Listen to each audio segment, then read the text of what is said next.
Hi, everyone, and welcome to episode 158 of the Medieval Podcast.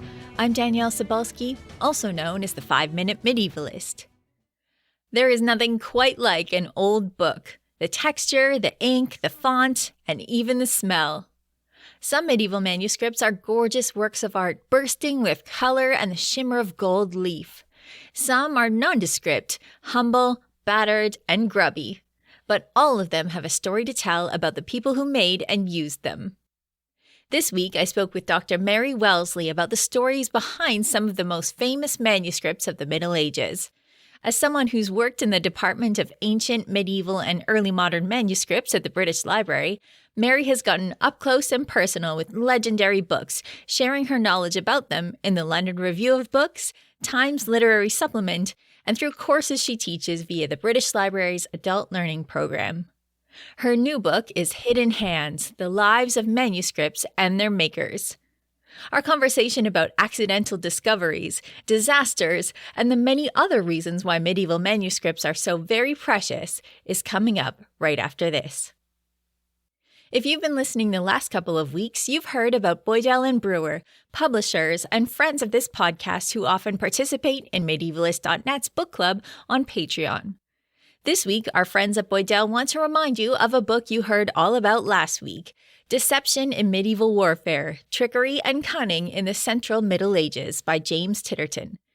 This book looks at the various tricks reported in medieval chronicles, from the Normans feigning flight at the Battle of Hastings, to the Turks who infiltrated the Frankish camp at the Field of Blood disguised as bird sellers, to the Scottish camp followers descending on the field at Bannockburn, waving laundry as banners to mimic a division of soldiers.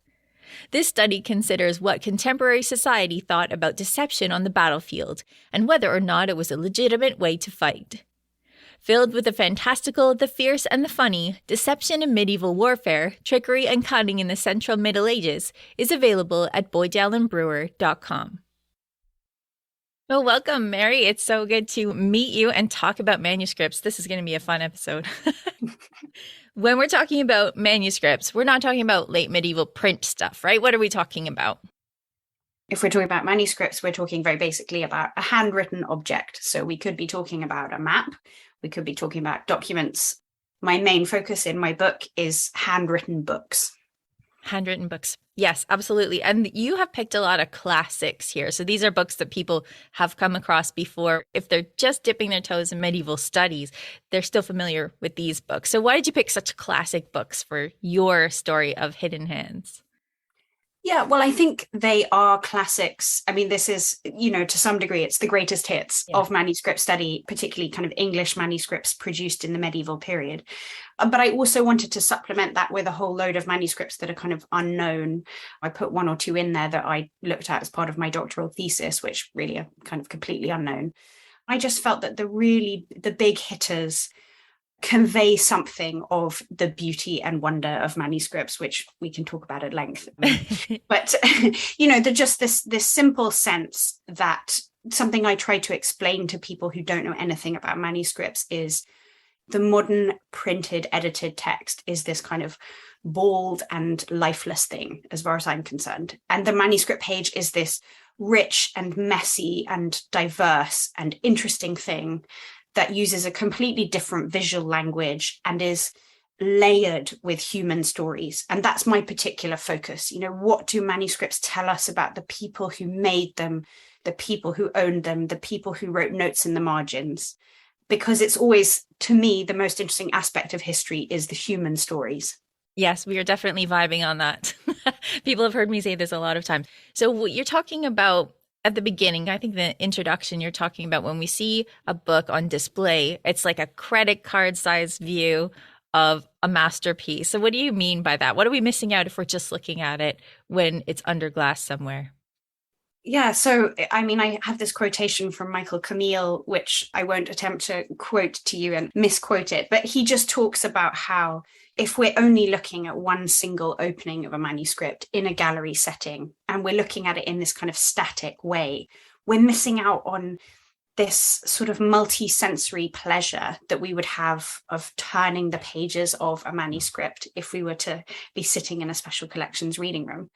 and the fact that it is such a kind of rich and varied object, your engagement with it changes as you turn the pages and new pages appear to you.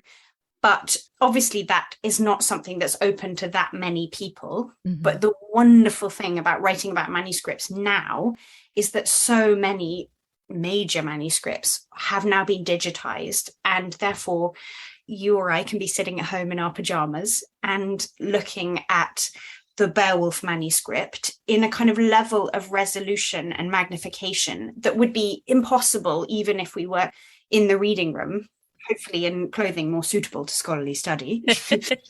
and that's why, for me, it felt like a great moment to write about manuscripts. I think that's true. When I started studying medieval studies, we had photocopies in some books of like the Beowulf manuscript, and you can't even get a good sense of that griminess that you get from people turning the pages. Seeing them in person is completely different. But I like that you mentioned that everyone can see the Beowulf manuscript digitized now, because this is a great one that shows off parchment so well. You can zoom in and see the hair follicles, like the little bit of stubble still on it. Is brilliant. It's so nice to see that in digital form. And I think that's something that is great for everybody now. Yeah, and also, the Beowulf manuscript is a great one to talk about because, of course, it was in this terrible fire in the 18th century in 1731 on the 23rd of October, when it was being stored in the ominously named Ashburnham House. I know, right? It's kind of prescient. Yeah, exactly. So as a result of that damage, you can see the damage that has been done to the edges of the folios and where it has been remounted on this paper in the 19th century. And what's kind of lovely about that is, it just reminds us of the incredible preciousness of manuscripts as these witnesses to texts which otherwise might not have been recorded. When the fire happened in 1731, there was no complete transcription and there was no printed edition. So thank God somebody was quick thinking enough to throw it out the window, which is what we know happened that night. Manuscripts were thrown out the window. But so it just really underlines the preciousness of manuscripts as witnesses to these texts, but also importantly, witnesses to human stories that would otherwise be completely lost to us. Yes, you say at the beginning that manuscripts are survivors. It's a story of survival against the odds. So what happened at the Ashburnham house? Well, shall I tell you the long version? You can edit it out if you want. Yes, tell me the story, because I think people will be interested in it.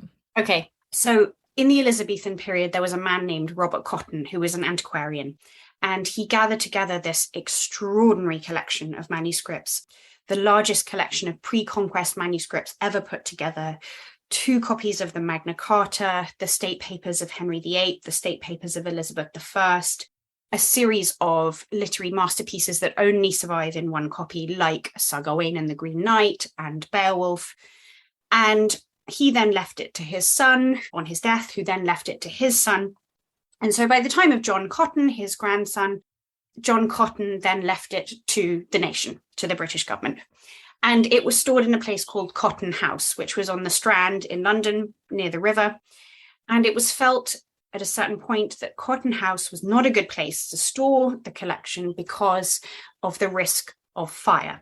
I mean, it even sounds flammable. Right. So then they chose a new place called Ashburnham House. Uh-oh. Feels like maybe there was a clue there. But anyway, which was in the grounds of Westminster School, which was kind of appropriate because Robert Cotton had himself been to Westminster School. I actually went to go and look at what remains of the building that held the library. It's been changed quite a lot, but the thing to bear in mind is that it was a long, thin room, not a lot of room to move around. The central part of the room was probably filled with tables that contained the alchemical instruments that had belonged to John Dee, the astrologer. And inside the room, there were all of these bookshelves, so-called presses, and each of them had a little bust of a Roman emperor at the top of it, which is reflected in the modern shelf marks. So, for example, Beowulf is called Cotton MS Vitellius A15. So that means it was in the bookshelf with Vitellius on the top, and it was on the first shelf, A, and it was the 15th book along. Little side note, but it's a great way to explain the Cotton shelf marks. Mm-hmm. Anyway, these presses all had locked doors where the keys were kept somewhere, I don't know, but they were not very readily accessible. So at around 2 a.m., a fire broke out in the apartments below the library. and this desperate attempt to save the library began. Unfortunately, they appear to have focused their efforts initially at putting out the fire on the floor below, when what they should have done is just go straight upstairs and try and remove all the manuscripts. They managed to get some whole presses out, but it's kind of unclear why they chose the particular presses that they did. It might have just been, there was one that was probably above a doorway, which might have been smaller and easier to get out. That one was sort of saved wholesale. But basically, at a certain point, the fire is moving too quickly for them to be able to get whole presses out and to get manuscripts out. So they start breaking open the doors of the presses of the bookshelves. We got to imagine this is the middle of the night. It's like chaos, confusion. The fire engines, we are told, arrive. But I mean, what is a fire engine in 1731? It's probably not very effective. Mm-hmm. There was very little access space in front and behind the building in 1731. So even then, kind of mustering people to come and help with the relief effort would have been very difficult. A perfect storm of circumstances that mean that it was not easy to get books out. And at a certain point, they decide to just start breaking open the bookcases and throwing books out of the windows, because the fire has traveled up the backs of the presses and is starting to singe the edges of the folios. And one of the manuscripts that indeed had its edges singed was Beowulf, which at the time there was no complete transcription or edition of the text. It's so scary to think about. I mean, one of my favorite books is Sir Gawain, and it almost didn't make it. And there was only one. We've only found one copy of it, and Beowulf as well. And I think, like you were saying before, that singeing, you can still see it on the digital upload of it or on the manuscript itself. And it just shows what a close call it was.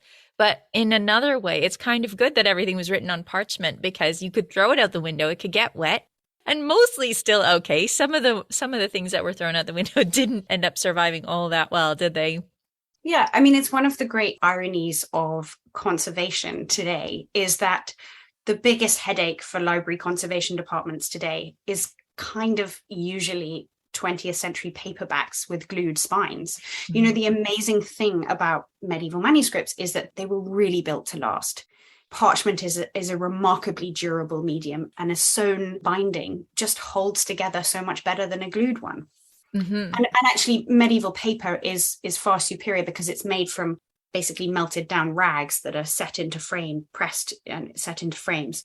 And that lasts much longer than modern wood pulp paper, which just kind of withers like a leaf. Yes, I don't imagine that would have done well if you threw it out the window, you know, like a Stephen King paperback. No. Probably be pulp once it got to the ground. Hats off to those librarians, because they risked life and limb for that. And I think we are all grateful today. Yes. Although it's possible that the fire may have been started by the chief librarian, Mr. Bentley's father, Dr. Bentley, possibly leaving what he describes as a blower on the stove in the apartment below. So, you know, thank you to the librarians, but also, Dr. Bentley, be careful of your blower. Yes, next time, please. Well, one of the things that you talk about the fire in quite good detail. It's great detail in the book. But one of the things you mentioned is there's no electric light, right? So everyone has candles up there, and they're trying not to upset the candle while they're getting the things out of the bookshelf and throwing them. So, unbelievable story. And the Ashburnham House is in the grounds of Westminster School. And there's this story about the pupils from Westminster School coming to help. Mm-hmm. You kind of wonder how helpful they actually were. Yeah.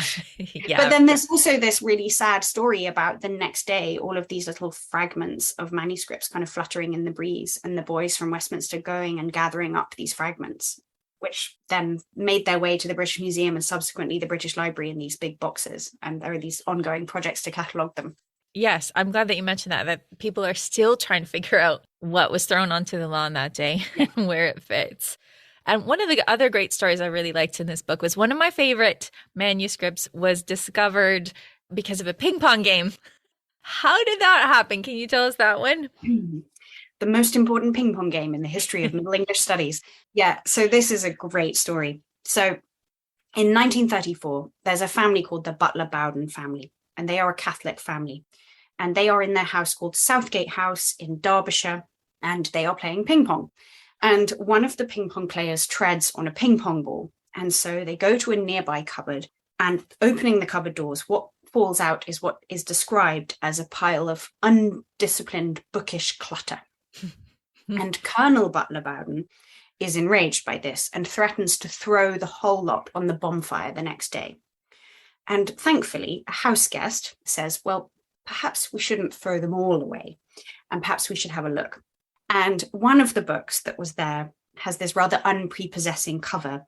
By their description, it had a cover that had been eaten away, quote, presumably by a mouse. And inside was the lost book of Margery Kempe. Now, I'm sure your listeners will know about the book of Margery Kempe, but in case they don't, it is the first piece of autobiographical writing in English. It is an extraordinary text. I would say its extraordinariness lies in its ordinariness, because Margery Kempe was this kind of, I suppose we would say she came from what we would call the middle class. She came from a kind of urban mercantile family in King's Lynn in Norfolk. She lived at roughly the first half of the 15th century. After the birth of her first child, she had probably what today we might term postpartum psychosis, but she had visions of devils, and then she was visited by Christ, and she then returned to her wits. Later on, she works variously as a brewer and a horse mill operator, and kind of in midlife, she decides to become a vowess. So that's a person who chooses to take religious vows without actually being officially attached to a religious institution. And she sort of seeks to live a good Christian life and goes, on pilgrimage to Jerusalem, to Rome, to Santiago de Compostela, all around England. But the important point about Kempe, the extraordinariness in the ordinariness, is that the voices of people like that so rarely survive from the Middle Ages. And that's because those kinds of people were much less likely to be literate. It's more often the voices of a regal or ecclesiastical elite that come down to us. And in that, Kempe was no exception. She had to dictate this text that talked of her experiences to an amanuensis, so a scribe who heard her words and wrote them down. In fact, she made 4 different attempts with 3 different amanuenses, which I find very moving. It's a real sort of testament to her determination to get her story written down. And the reason that the finding of the manuscript and that fateful ping pong game in 1934 is so important is that before that point, the only known version of the text was this thing called the Treatise of Contemplation, which is 8 pages of very heavily abbreviated extracts from Kempe's book, in which an editor has gone through and taken out the places where Christ speaks to Margery. So she becomes this kind of silent, submissive, weeping woman. Whereas the character that comes across to us from her own autobiographical writing, from her book, it's an incredibly human portrait in which she talks about her marriage and, her sexual temptation and, her attempts to live a good Christian life and how she often fails. And it's such a rich and rounded portrait of an ordinary woman's experience in the 15th century. Whereas she's kind of a non-figure in the printed edition. And that's why we encourage everyone to play as much ping pong as possible, just in case they find some important texts. That's right. Don't just clear out your desk and throw things on the bonfire. Exactly. It's probably a good thing to ask an antiquary to look at it. I think that it's an important note, and something that you pick up on a few times throughout the book is that women's writing seems to be especially fragile when it comes to surviving the Middle Ages. And I think one of the examples that you mentioned that's important one is Marie de France, who actually signs her stuff and says, listen, my name's Marie. I'm going to write my name down so you don't forget it. But people did forget it or tried to forget it, didn't they? Yeah, I think there's something very interesting going on with Marie, the way that she uses the form of the poetry, the fact that you need to have this word Marie within the verse to make the verse make sense. So you can't really miscopy it if you want the lines to stand. And I think there's something highly strategic in that, because I think a lot of women's names were forgotten, especially female authors. I mean, there's another example that I talk about in the book, which is this wonderful English nun from the pre-conquest period who in the 8th century writes a pair of saints' lives. And in the space between the 2 saints' lives, she wrote this little piece of code which names her as the author of the texts. Now, in the preface to one of these texts, she refers to herself as a female author. She says, I'm an indigna Saxonica, a lowly Saxon woman. So we know that the texts are authored by a woman, but it wasn't until the 1930s that Bernard Bischoff was able to decode this little snippet of text and work out that she had in fact sort of stitched her name into this little space between the texts. And I think there's something very similar to what Marie is doing in kind of embedding her name within the kind of structures of the verse itself, because women's names are so often lost. Yes, I think that's an interesting example for so many reasons. First of all, it's so clever, the code that she uses. And she makes you have to think it through, which means people are thinking about her more than they might have anyway. But also, she's not really supposed to do that as a nun. She's supposed to be suppressing her identity. She's supposed to be writing this and foregrounding the saints' lives, not her own life. So it's a very interesting thing that she's encoded her name in there to be remembered. I think that's lovely. You have some other examples of anchorites as being people who probably wrote some stuff, but we are not sure what they wrote. And even the most famous anchorite that we know, Julian of Norwich, that's not even her name. Yes. Is it her name? Is it not her name? Who knows? And then there's this text called A Revelation of Purgatory, which is probably written by an anchoress, but again, we don't know. And there's this very beautiful meditation, which appears in one manuscript of the Ancra Novissa, which is this very important 13th century guide for anchoresses. And it's very clear that the narrator is definitely a woman and definitely an anchoress. So I don't think it's that mad. And I'm not the first person to say this, but I don't think it's that mad to say that this could very easily be female authored and could have been authored by an anchoress. But we just have no idea who that person might have been. When I was writing my book that's about monks, one of the things I discussed was the idea that you might want to consider being anonymous. Sometimes if you're retweeting, maybe you don't need to put yourself in the conversation. And thinking about how that makes us as historians absolutely crazy. We can't find out who this person was, but that was actually the point. They were not supposed to be identifying themselves. And it's really interesting when we find this so frustrating, and it's actually the entire point of what they were trying to do.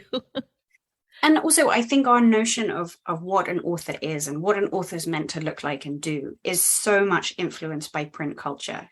I mean, it's also true of late medieval manuscript production. The moment that you have the commercialization of textual production, then, there's a commercial value that accrues to an author's name. And that's the main thing. And so that really hugely influences. We find it so strange that an author would not want to name themselves. Yes. Intellectual property. Yeah. So what are your thoughts then on the relationship between author and scribe? What do you think about this relationship and how it works? Oh, big smile. Tell us about it. Yes, you've hit on my favorite subject. Well, I think it's a completely fascinating. Well, I wrote my doctoral thesis all about scribes and the kind of weird stuff that they do, or not weird. I think one of the things that's totally fascinating is if you take, for example, the manuscripts of Chaucer's texts. People are often surprised when I say this to them, that you would imagine that there are a whole load of manuscripts that date from Chaucer's lifetime, perhaps in Chaucer's own hand. I mean, there is a popular misconception that medieval manuscripts, of literary texts invariably survive in the hand of the author. And those are actually precious few. I mean, they're really quite rare beasts. And Chaucer's a fascinating one because it looks like few, if any, manuscripts were produced in his own lifetime. So what we have is very literally a Chaucer who is a construction of 15th century scribes. And that raises all sorts of fascinating questions about the work of the scribe and the role of the scribe. A very interesting thing, I think, is the way there's been a real shift in scholarship in the last, let's say, 30 years, away from seeing the kind of work of the scribe as like this sort of white noise that we need to get rid of, that we should be correcting scribes and correcting their work. In fact, to say, well, this was a really early response to a text, and this is actually so rich with meaning for our understanding of what they felt about the work in front of them. I mean, sometimes it's sloppy spelling errors, but I think that still tells us something important about what the scribe felt about what was in front of them. That's true. If they didn't think it was all that important, maybe they wouldn't put that much effort into it. But I mean, something that you mentioned in the book too is that it takes years to write out a book.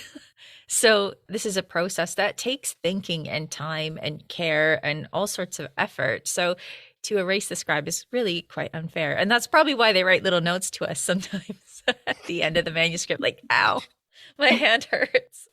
Yes, exactly. There's that wonderful, there's an amazing note in the Silos Apocalypse, which is produced in kind of a late 11th century northern Spain. And it's written by these two scribes, Munio and Domenico. And at the end of one of the texts, they write this wonderful note that just is kind of saying, like, oh, I mean, it's exhausting writing. You don't understand. It breaks your back. You know, it hurts you. It knits your chest and belly together, and it exhorts the reader to turn the pages carefully, because a reader who turns the pages without care is like the way hail plays havoc with the fruits of spring. It's a wonderful image.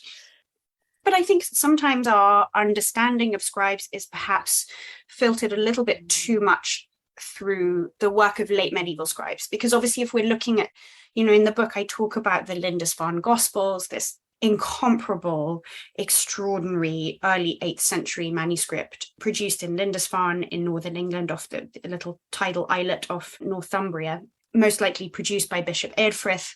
There is one interpretation that he went during Lent to a little hermitage and worked on this book over about 10 years.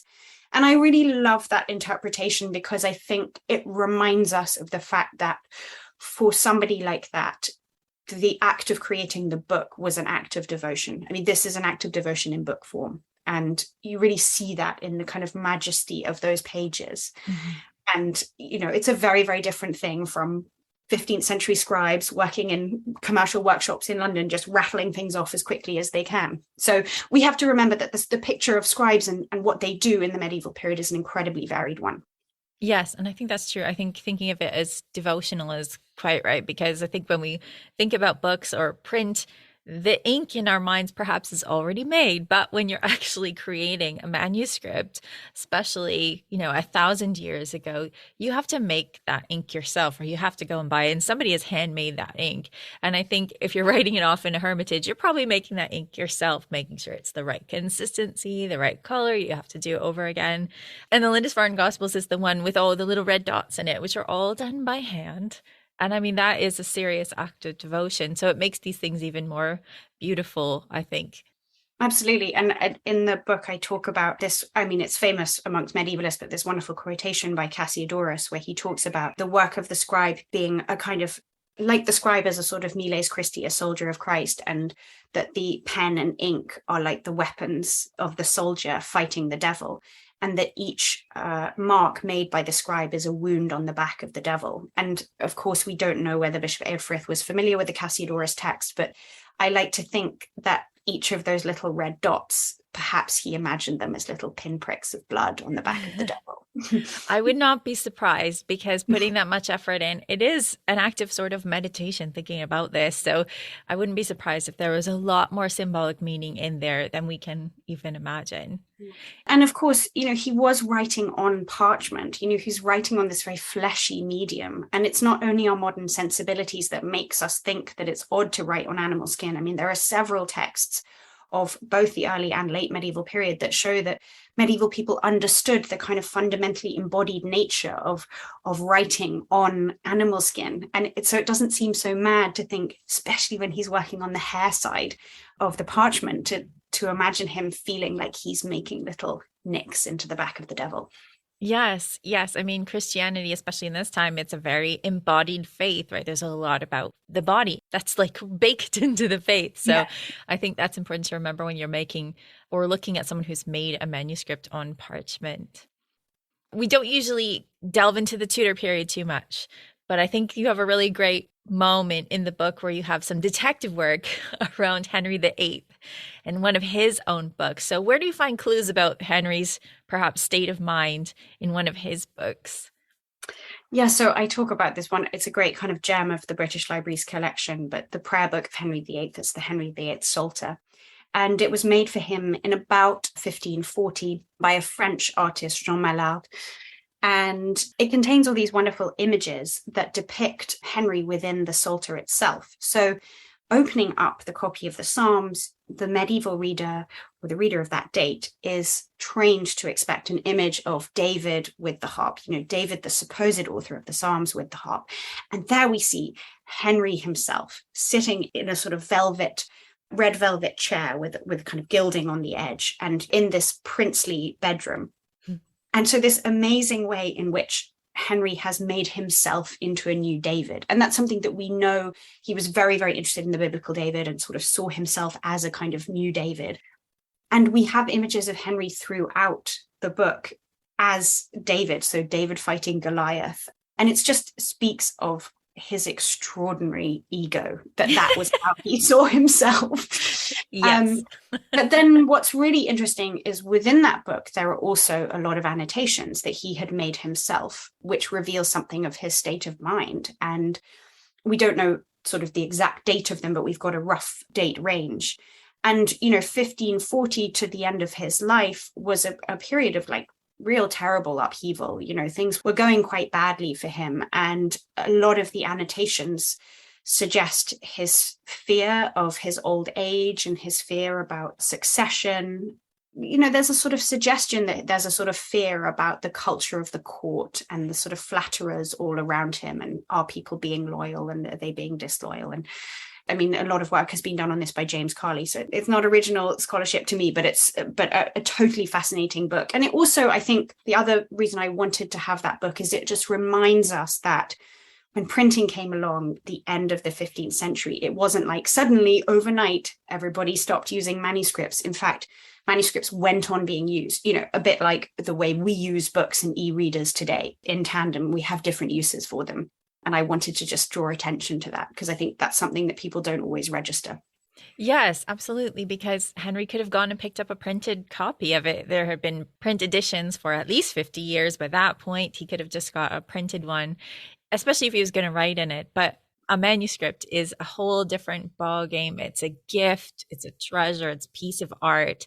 And he still wrote in them because that's what people did back in the day. Yeah. Well, he didn't just write in it. He also literally inserted himself within it.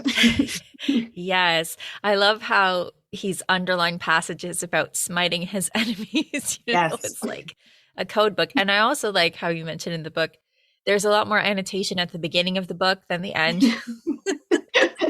Yes, I think I call it a testament to regal boredom. I think that's true, though. I think that's true. And one of the things that perhaps you don't get into as much in this particular book, but it's something that I can see you're cognizant of in the book. And that's that annotation that's adding scribal hands later. This is the readers interacting with it and how books were designed for that. They had big margins so that you could do that. And that's something that I think we've mostly lost.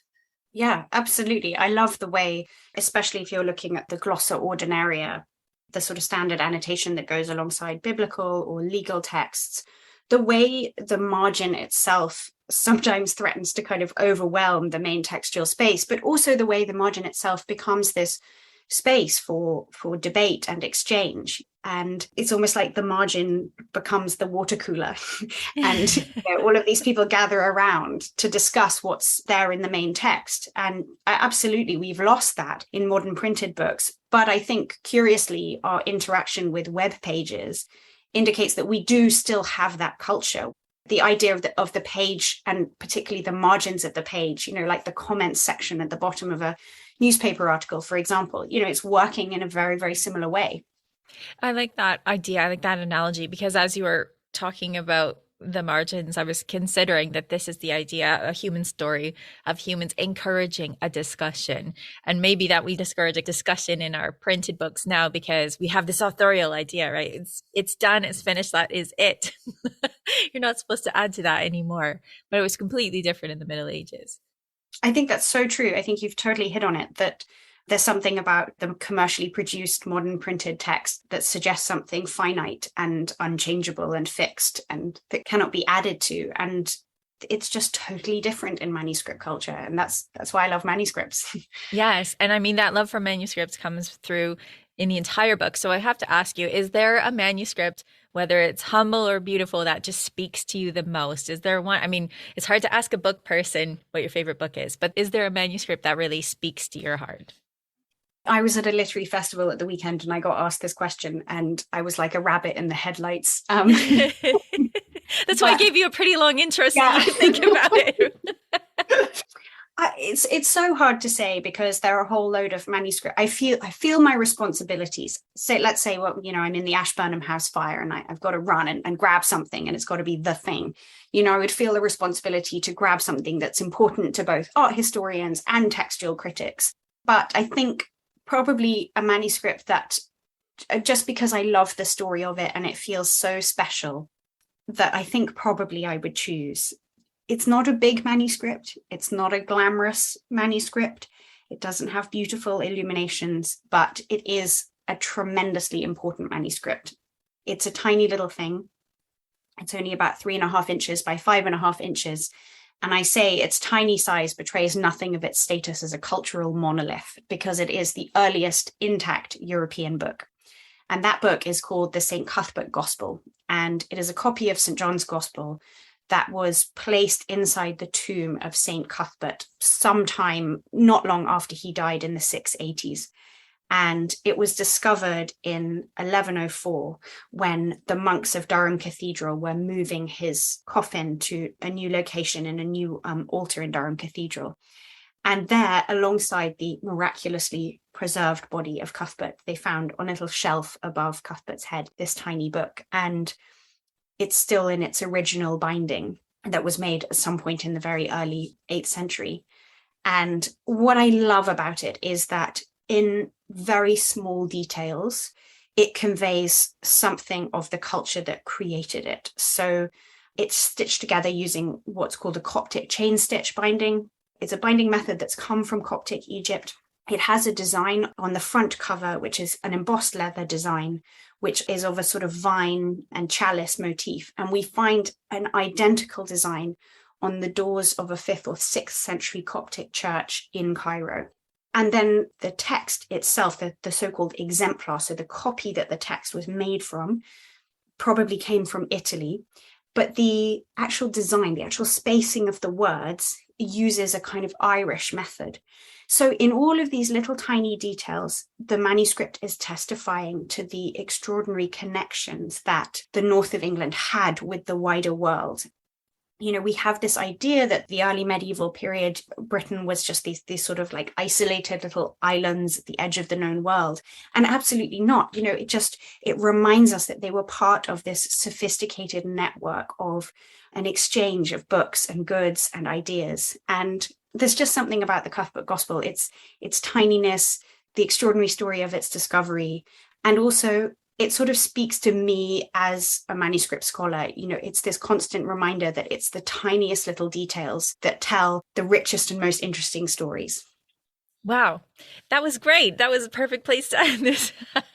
Because yes, absolutely. The culture, the team effort that goes into it, it's all wrapped up. And I hope people will buy your book and look at it because you do have pictures of this amazing book within your book. Thank you so much, Mary, for coming on to talk about manuscripts and hidden hands behind them. Thank you so much. To find out more about Mary's work, you can follow her on Twitter at Mary Wellesley or on Instagram at Mary_Wellesley. That's WELLESLEY. Her book is Hidden Hands, The Lives of Manuscripts and Their Makers. Before we go, here's Peter from medievalist.net to tell us what's on the website. What's going on this week, Peter? Hey. Well, we've been talking about jobs in the Middle Ages lately. So I've got a nice fun piece called Government Jobs in the Middle Ages. Ooh, I love it. It's about London, and there's one kind of newly translated text of the regulations and laws of London from the 14th century. And it has here's what the mayor does, and here's the alderman, and all the way to the beadle and the person that has to clean the streets, right?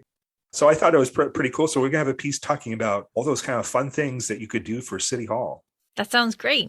So we got that. We have a piece by Alfred Andrea on medieval holy wars. So he kind of defines what a holy war is. And his piece, would be surprising, doesn't involve the Crusades, none of his examples. So different places around the whole medieval world. So that was kind of fun. And Lucy Lemonnier is back with a piece on the early medieval hospital. Ooh, I love that stuff. Yeah. So taking she's going back to the earliest of Middle Ages. Merovingian hospitals. Ooh, awesome. And who knows what else we'll have coming out this weekend. So, all right. Thanks, Peter. Thanks. Thank you to all of Medievalist.net's patrons on patreon.com for your support each month. Patrons can access all sorts of great stuff like subscriptions to the Medieval Magazine and Medieval World Magazine, formerly known as Medieval Warfare, as well as a book club and exclusive maps by Tina Ross. Your patronage directly funds this podcast as well as Medievalist.net's other work, so thank you. To get in on all the action, please visit patreon.com/medievalists. For everything from manuscripts to mercenaries, follow Medievalists.net on Facebook or Twitter @Medievalists. You can find me, Danielle Cebulski, across social media at 5MIN Medievalist or 5 Minute Medievalist. And you can find my books at all your favorite bookstores, where you can get hold of How to Live Like a Monk, Medieval Wisdom for Modern Life in hardcover, ebook, and audiobook. Our music is Beyond the Warriors by Guy Frog. Thanks for listening, and have yourself a wonderful day.